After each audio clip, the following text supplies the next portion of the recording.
Hello दोस्तों, एमआरके office पर आप सभी का फिर से स्वागत है।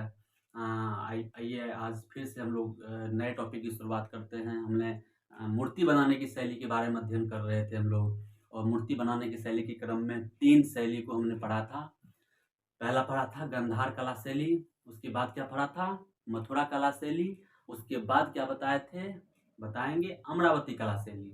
दरअसल आज हम लोग का मेनली फोकस क्या रहेगा, अमरावती कला शैली पर।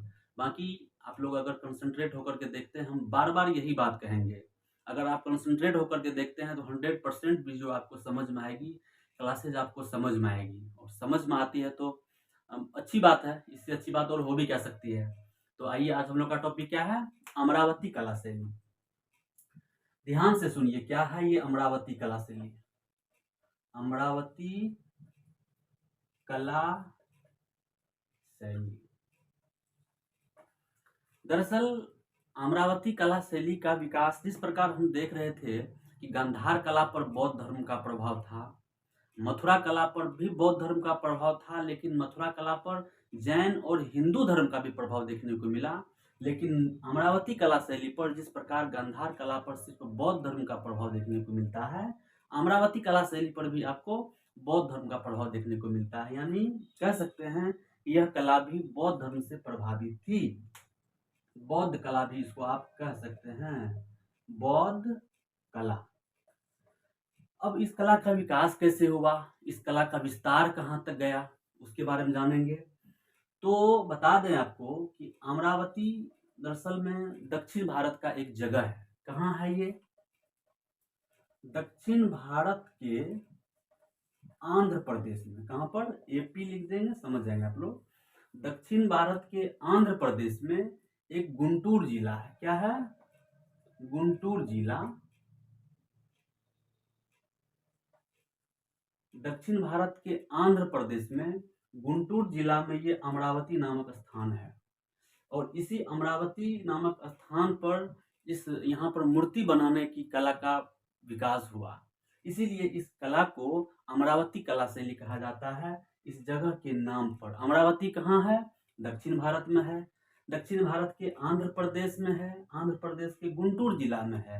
गुंटूर जिला में अमरावती है, और यहीं पर मूर्ति बनाने की शैली उत्कृष्ट हुई, विकास हुआ। इसीलिए इस कला को क्या कह देते हैं, अमरावती कला शैली कह देते हैं। अमरावती कला शैली बताएं आपको, सफेद संगमरमर से यह मूर्तियां बनती थी। किससे बनती थी, सफेद संगमरमर।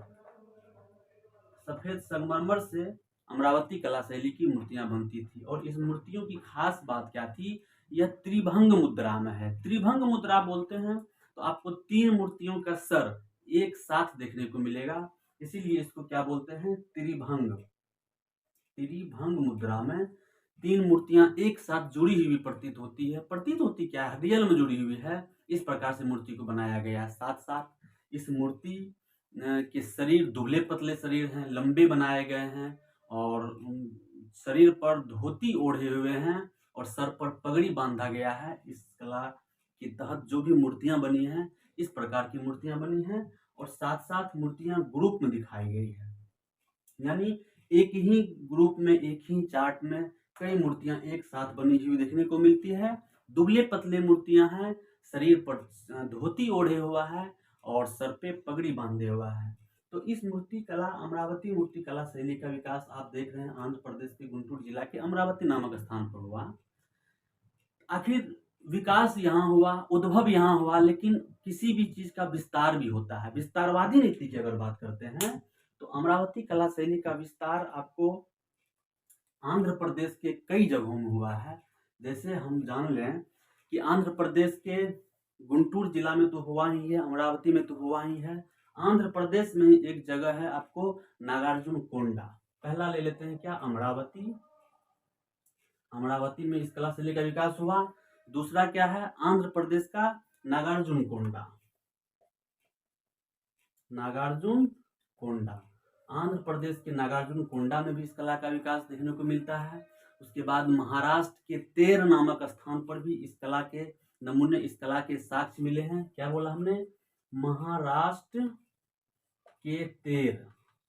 उसके बाद एक जगह है गोली, तेलंगाना, ये सारे जगहों पर अमरावती कला का विकास हुआ।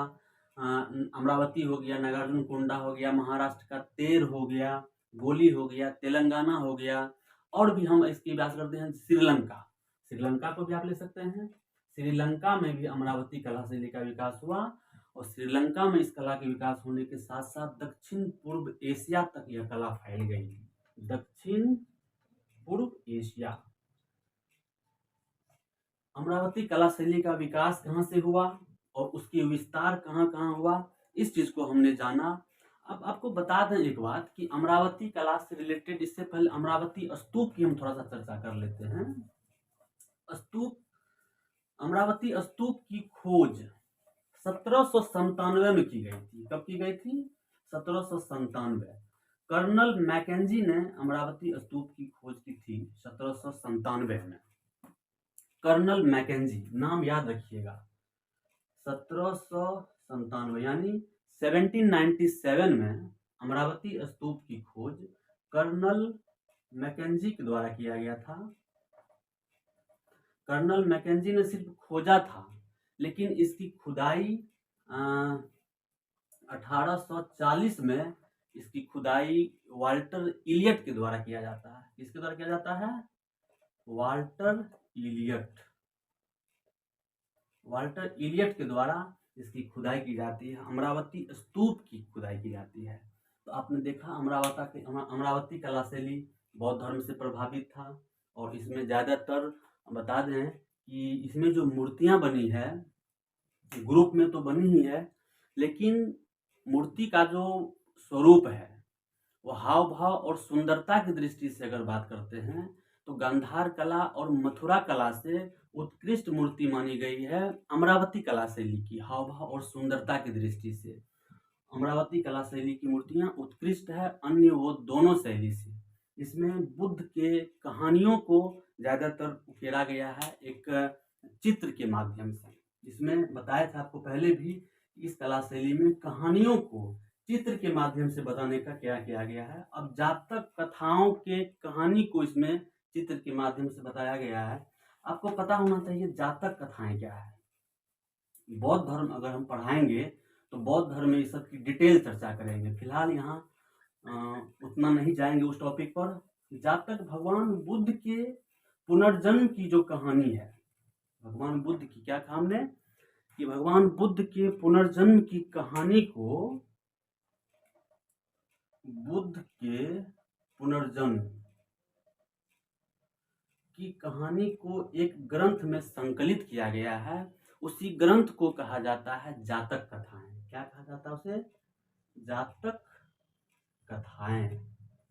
बुद्ध के पुनर्जन्म की कहानी को जातक कथाओं में संकलित किया गया है, और जातक कथाओं में जो भी बातें लिखी गई है, जो भी कहानियां व्यक्त की गई हैं, प्रदर्शित की गई हैं, उन कहानियों को अमरावती कला शैली के माध्यम से, पिक्चर के माध्यम से उसको दिखाया गया है। और यह शैली गतिशील चित्रों पर अधिक फोकस करता है, स्थिर चित्रों को कम प्रधानता दी गई है। गतिशील चित्र,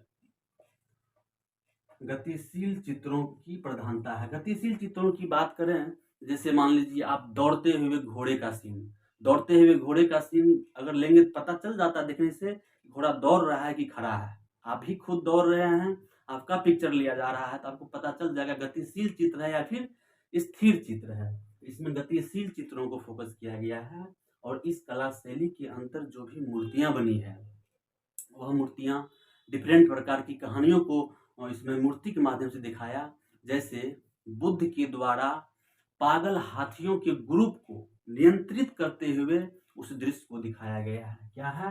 हाथी के ग्रुप को नियंत्रित करते हुए भगवान बुद्ध के द्वारा कई पागल हाथियों का एक ग्रुप था, उस ग्रुप को बैलेंस करने का काम बुद्ध जी ने किए थे, और उस चित्र को दिखाया गया है इसमें। तो हम इसको लिख सकते हैं किस प्रकार से कि बुद्ध के द्वारा नियंत्रित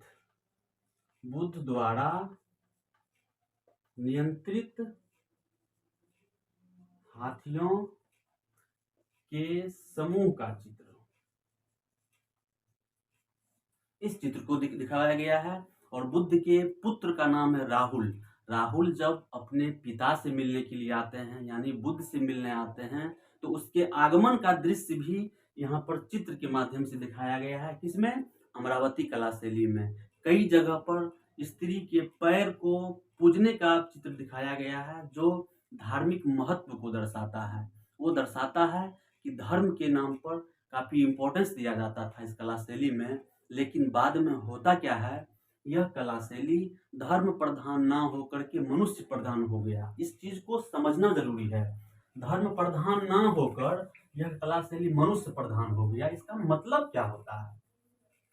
पहले तो धर्म की प्रधानता थी, लेकिन इस कला शैली के माध्यम से समाज के लोगों के अंदर व्यवसाय को जागृत करना था, व्यवसाय को बढ़ावा देना था। तो व्यवसाय को बढ़ावा देने के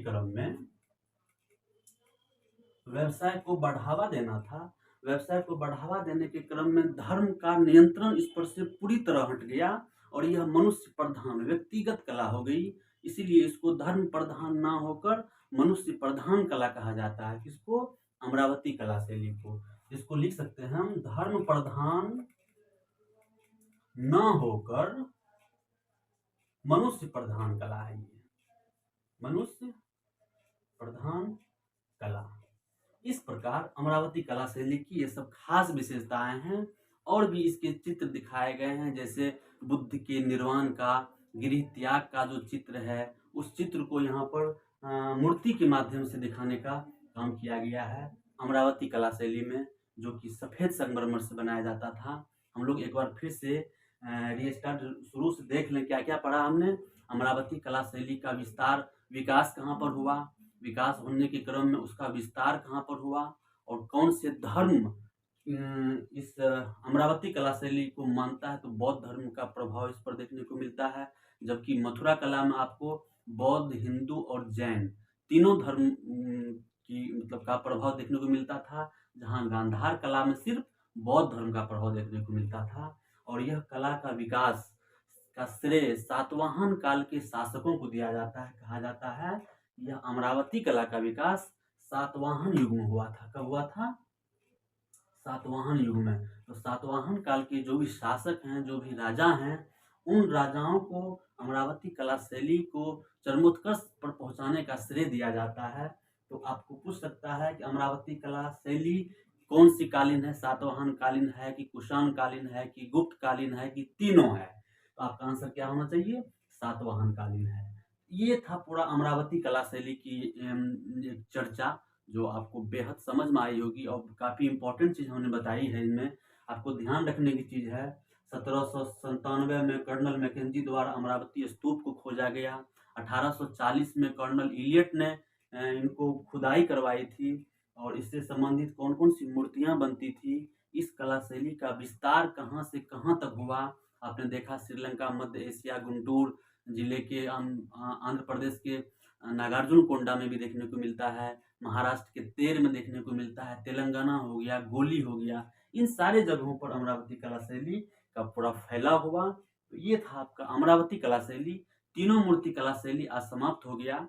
हम कोशिश करते हैं नेक्स्ट वीडियो में आपको कौन सा टॉपिक लाएं। हमें लगता है प्राचीन काल में जो स्टार्टिंग से विदेशों का आक्रमण हुआ है भारत पर, उस विदेशों के आक्रमण को हम एक क्रम से पढ़ाना चाहते हैं।